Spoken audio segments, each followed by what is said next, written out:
This is the nightmare that people warn about an illegal immigrant from Guatemala with stealing a citizen's identity and using it to vote in multiple elections. You can see people coming across. That was down in Mexico. When I was down in the southern part of Mexico, there's another one of a Biden-Harris t-shirt just 6, 7 months, 8 months ago. Illegal immigrants stealing U.S. citizens' identities to vote in elections. And let me know your thoughts. Who do you think they're voting for? Well, take a look at the t-shirts that they're wearing as they're crossing over.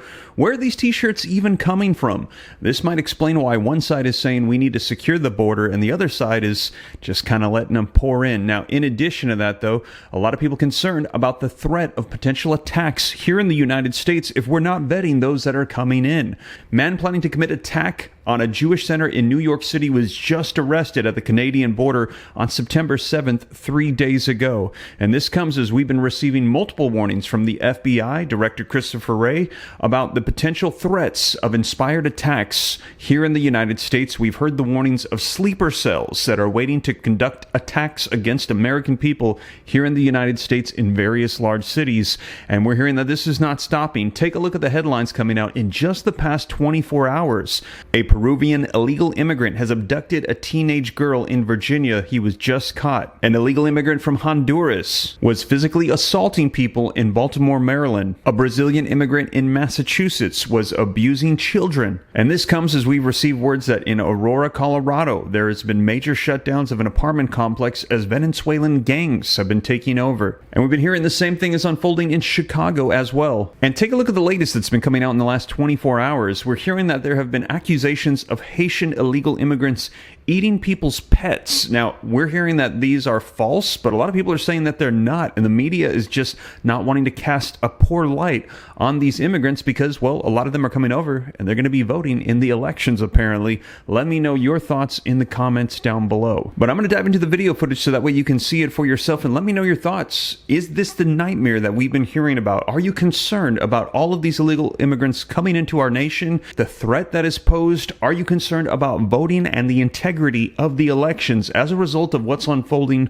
right now? Let me know your thoughts in the comments down below, but I'm going to be sharing with you the video footage so you can see it for yourself, and we will see, because we've got elections coming up right around the corner. And don't forget, tonight is actually going to be the first debate between Donald Trump and Kamala Harris.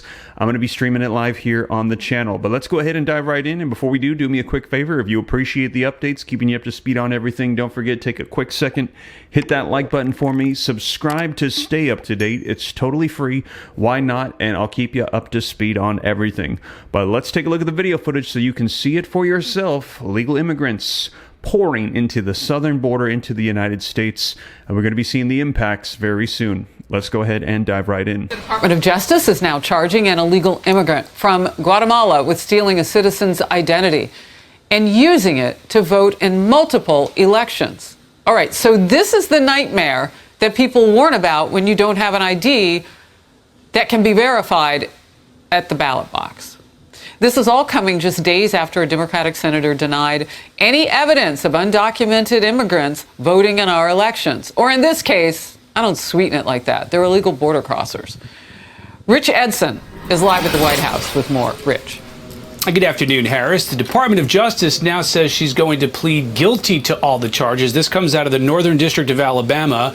The U.S. Attorney's Office there in a statement saying that Angelica Maria Francisco assumed the identity of a United States citizen in or around 2011. Francisco used the false identity to obtain a U.S. passport in 2011.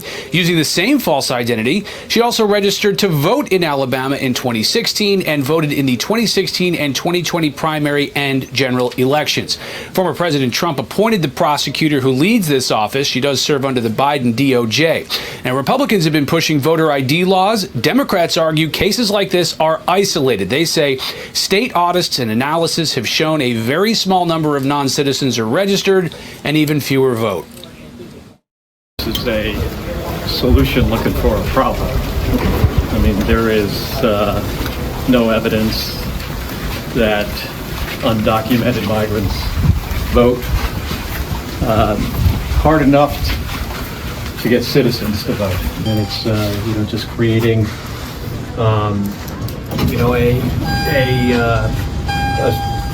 a new system and requirements that they're doesn't seem to be any necessity. House Republicans are scheduling a vote this week on a bill that would require Americans to produce a birth certificate or passport to register to vote. It is a major problem. We do need a solution, considering that the last election was decided by about 80,000 votes out of well over 100 million cast. There's nothing more sacrosanct in a republic than to make sure you have secure, honest, transparent, and open elections.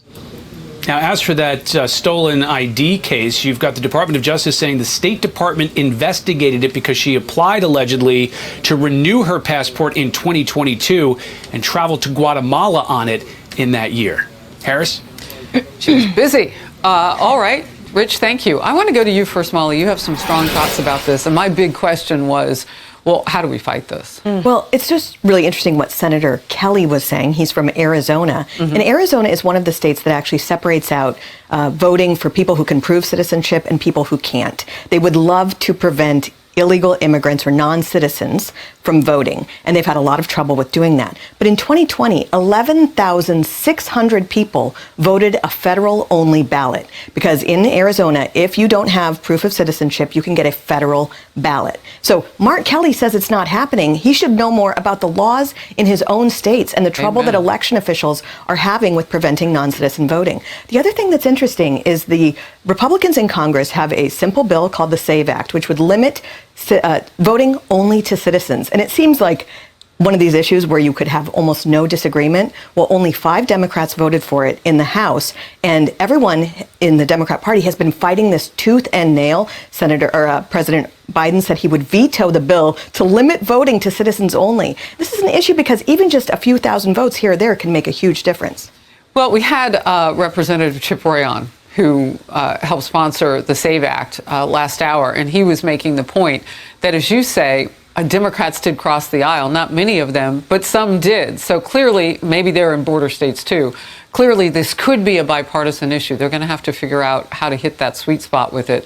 Because I can't imagine, Emily, that there's any advantage to having illegals vote in our elections. I mean, unless you are one party that makes a big assumption for it. I will say this, that the defense of not passing the law, which is that this is an isolated incident, is not logical, and that does not provide any type of defense for not passing a law, right? Just because a crime is massively egregious and therefore rare does not mean you shouldn't pass a law preventing it. In fact, you would think it would make it all the more reason why you pass it, because it would serve as a deterrence for the small amount of people then that might want to break it. Now, we know in reality it's not a small amount of people. It's frankly in the thousands. But what is a small amount of people is the amount that could sway this election. So election integrity, to sum up, is a very crucial and important issue all the time to our republic, and also right now to this election. And so everyone should prioritize it and let your reps know you support the SAVE Act, and we need laws on the books preventing this type of illegal identity stealing that actually does happen all the time. Yeah, we've seen others run with this as a candidate, though. Mayor Adams here in New York City. I mean, I don't know what he sees now that he has an out-of-control billion-dollar problem with illegals on our streets here in New York. I don't live here, but I work here. $5 billion, by the way. And to the point about the voter integrity, I'll get off this show, go back to D.C., where I'm likely this week going to be covering a big fight in Congress as Congress comes back, because Republicans are looking at possibly attaching a provision to a short-term funding bill that will have a provision to require proof of citizenship in the election. And, Molly mentioned that only 5 Dems voted for the SAVE Act. How in the world is voter integrity not a bipartisan issue with overwhelming? Well, here's how we answer the question. Sometimes a picture tells 1,000 words. Let me show you a picture of someone I took at the border in Eagle Pass, covering the border last year. You can see people coming across. That was down in Mexico. When I was down in the southern part of Mexico, there's another one of a Biden-Harris t-shirt just 6, 7 months, 8 months ago when I was down there, with Biden-Harris 2020 coming across. And you're seeing what's coming across, and so Democrats perhaps see an advantage. Yeah, I mean, Trump should call for a picture of that at the debate tomorrow night. Who paid for those T-shirts? He should. I doubt ABC will let him, but yes, he should. Look, I mean, it's crazy to me because you just heard a Democrat saying, oh, there's no proof of this. Okay, but wait, Glenn Youngkin removed 6,000 non-citizens from the voter rolls in Virginia. Greg Abbott removed 6,500 non-citizens from Texas. And guess what? 1,930 of them had voter records in Texas.